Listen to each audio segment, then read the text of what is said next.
ఏడిపోతావే నువ్వు? ఎట్లా పోతావు? పెద్ద మనుషులు వచ్చి ఇక్కడ మాట్లాడరాక నువ్వు మీ అత్తగారి గర్వ దక్కు లేదు.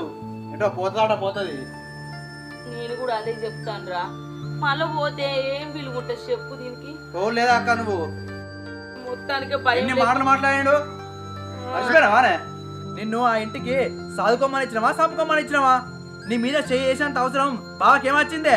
వాళ్ళు అవ్వమాట ఇనుడు నిన్ను కొట్టుడు ఇనుడు కొట్టుడు అదే పని. ఇక అది ఇటుకో చెత్తవేంది? ఇక పోతా పోతా అంటున్నావు. ఏడికి పోగలేదు ఈయన ఉండు. ఎన్ని రోజులు ఉంటావో ఎన్ని రోజులు ఉత్తరా చూద్దాం. ఎన్ని రోజులని ఉండమంటావురా తమ్ముడు? నలుగురిని తీసుకొచ్చి మెప్పించరాక నిన్ను ఏడికి తోలా. ఊకే కొడతా అంటే ఎవరు చూసుకుంటూ ఉంటదే? వాళ్ళకు సాదుకునే సాధ కాకపోతే నేను చదువుకుంటా ఇన్నే ఉండు. అది కాదురా, ఇక్కడనే ఎన్ని రోజులని ఉంటాయి చెప్పు? ఎవరి సంవత్సరాలు వాళ్ళకు ఉన్నాయి, ఎవరి బాధలు వాళ్ళకు ఉంటాయి. నేను ఇక్కడనే